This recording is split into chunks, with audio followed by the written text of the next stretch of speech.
Prismus. Besoj ju kujtohet 8 janari i Sali Berisës në sulm kundra Selisë së tij.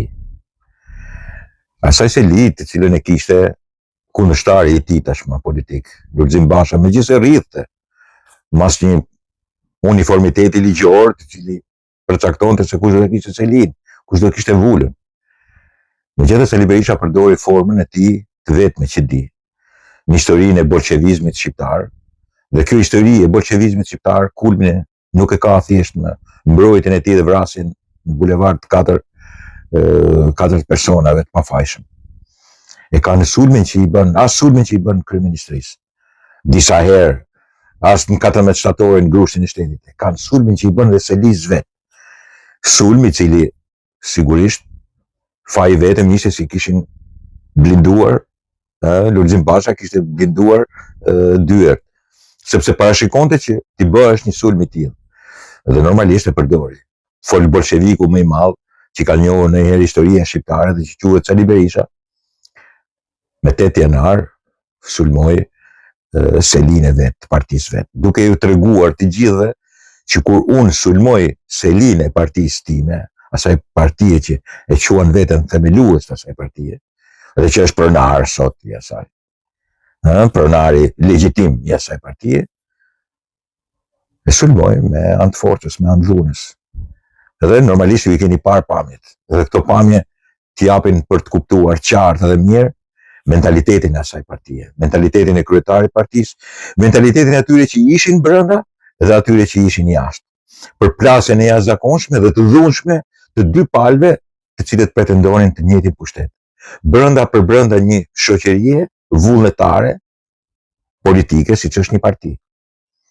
Pavarësisht grindjes për vula, për reflekse, konflikte ose ambicie nga më të ndryshmet, por që në fund krejt finalizohen me dhunën që i vetmi person që vazhdon të jetë bolsheviku i krijimit të dhunës, ushtrimit të saj, shkatrimit të vendit, shkatrimit të çdo partie, çdo lloj sistemi, me anë të dhunës edhe me anë të përpjekjeve të marrjes me forcë, dhe që quhet Sali Berisha. Marrja e partisë Selis, Partisë Demokratike me dhunë në 8 janar është shembulli numër 1 që këtë lloj njeriu dhe këtë lloj partie nuk duhet ta ndjeki as kërkush më përpara. As duhet ta mendoj, as duhet ta bëj më në mendjen e tij si një diçka e cila mund të jetë realisht e zbatueshme në një subjekt politik. Sulmi i dhunshëm, me shkallë, me tym, me qyski, me vare, ndaj Selis partisë, duke i quajtur tradhtar ato brenda, duke i paraqitur si armiq. Imagjinoni po të kishin kundërshtime të dhunshme midis njëri tjetrit, mos të hyjte policia ose ato forcat speciale aty se çfarë mundonte edhe midis njëri tjetrit në Partinë Demokratike. Sepse sigurisht kështu ishte urdhri, duhet marrë me dhunë, me forcë. Selia e të njëjtës partie, Selia e demokratëve. Dhe këto janë mësimet që ka ajo parti që jep leksione demokracie sot, që kërkon dorëheqje, që kërkon legitimitetin, që mbron kushtetutën, që akuzon për kriminale mafioz edhe spakut ata akuzuesit e Sali Berishës, dhe që sigurisht është partia e dhunshme. Partia që ka vrarë në bulevard bashkë me kryetarin e saj. Ajo që ka bërë sulme në 14 shtator duke bërë gru shtetit dhe që ka sulmuar dhe Selin e vet me 8 janar. Me ka emrin Parti Demokratike e Sali Berishës. Dakord miqtë mi. Në përgjithësi, në filozofi dhe politik, funksionojnë element natyrës njerëzore në mënyrë të barabartë, por shpeshherë duhet ta interpretojmë siç duhet, që nëse patologjikisht sëmundjen ka më të ndryshmet, kanë atë dekursin e tyre, kur këto praktikohen edhe shumë fishohen politik, kanë një dëm të madh të jashtëzakonshëm. Dhe prandaj them që në një farë mënyrë desha të trajtoj atë problemin e humbjes sensit limiteve. Në një moshë caktuar dhe në një moment caktuar, por që sigurisht shfaqen politik. Kur po vazhdon punën e të qenit politikan Dhe sidomos në krye të një opozite, ose mund t'jesh edhe në pushtet. Ka ndodhur që janë edhe në pushtet, dhe kjo vjen edhe me moshë. Prandaj kam bërë një shkrim i cili sigurisht ja vlen për t'u lexuar dhe për t'u kuptuar. Edhe normalisht që po e citoj, po e them tekst. Kur një njeri mbi 80 vjeç humb sensin e limiteve, kjo në çdo gjë, shoqëri serioze, njihet si shenjë demencës. Po kur e njëjta gjë ndodh në politik, pasojat nuk kanë më personale. Ato bëhen kolektive. Sepse politika nuk është mjeksi, është pushtet mbi të tjerët. Po kur humbja i limiteve shoqërohet me gënjeshtrën, shpifjen dhe manipulimin sistematik, atëherë nuk kemi më thjesht një krizë moshe, kemi një demencë politike që prodhon krizë publike. Një lider që nuk njeh më limite, që e shikon çdo kritik si armik dhe çdo fakt si komplot, nuk po mbron demokracinë, po lufton për mbijetesë personale. Në këtë gjendje pushteti nuk është më mjet për shërbim, por drogë për egon personale. Sali Berisha sot nuk është thjesht një figurë politike, është një fenomen i demencës politike, një përzierje e paranojës, kultit vetes dhe fabrikimit të realitetit.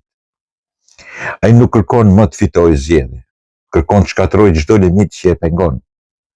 Çdo humbje për të është vjedhje, çdo hetim është një puç, çdo gazetar është një mercenar, çdo fakt është propagandë.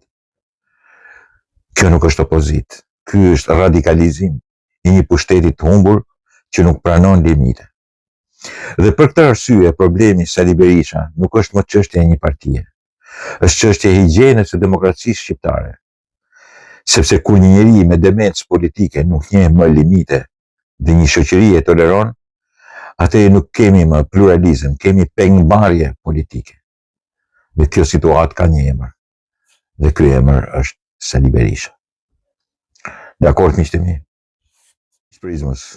Pjesa tjetër është një esej ime, esej politike jeme, politiko-filozofike, përmi dy figura në Kosovë, që janë Albin Kurti dhe Vjosa Osmani. Në tekst, është një shkrimi imi, një tekst po ju citoj, sepse është më mirë kështu, se sa të detyrohem pastaj të bëj edhe në një gabim i cili nuk do kisha qejf që ta bëja e para dhe e dyta se ta bëj. Arkitektët e pushtetit të pandrejshëm. Kurti dhe Osmani, dy role në të njëjtën strategji pushteti. Në sipërfaqe duket konflikt.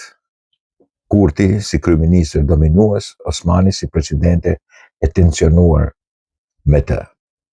Në realitet, kemi ndarje rolesh në të njëjtën arkitekturë pushteti. Kurti ndërton shtetin e shumicës absolute, Osmani ndërton legitimitetin moral të saj. Ky është modeli klasik i regjimeve post-liberale. Njëri e shkatron ekuilibrin institucional, tjetri e zbukuron me etik dhe simbolik. Presidenti si instrument, jo si balans. Kushtetuta e Kosovës e ka ndërtuar presidentin si figurë balancuese e sistemit. Kurti e ka kthyer atë në zgjatim politik të shumicës.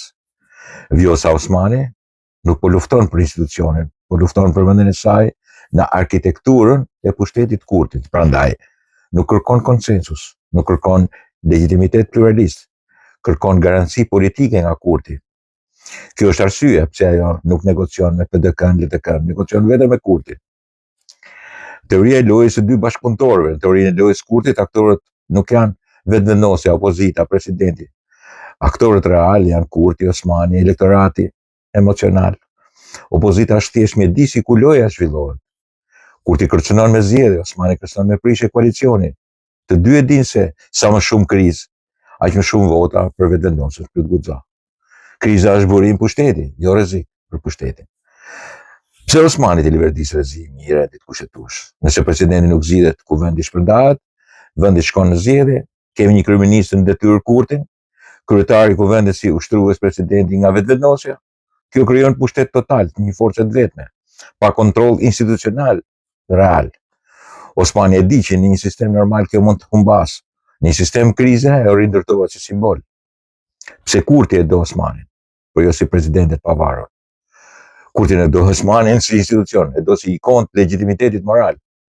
Ajo i flet perëndimit, i flet shoqërisë civile, i flet votuesve urban. Kurti i flet me turmën, me narrativet, me polarizimin. Janë dy krahë të njëjtit pushtet. Regjimi që po ndërtohet nuk është diktaturë, nuk është demokraci liberale, është demokraci plebiscitare me monopol moral. Ku opozita baraz me tradhti, media me armiq, institucionet pengesë, populli justifikim, Kurti e bën me forcë, Osmani e bën me fjalë. Kjo është vërteta brutale, jo se Osmani nuk po lufton për presidencën, po lufton për të qenë pjesë e regjimit që po lind.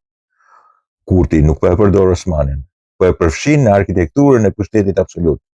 Dhe në këtë lojë nuk ka fitues demokratik, ka vetëm përfitues pushteti. Kurti pra dhe Osmani.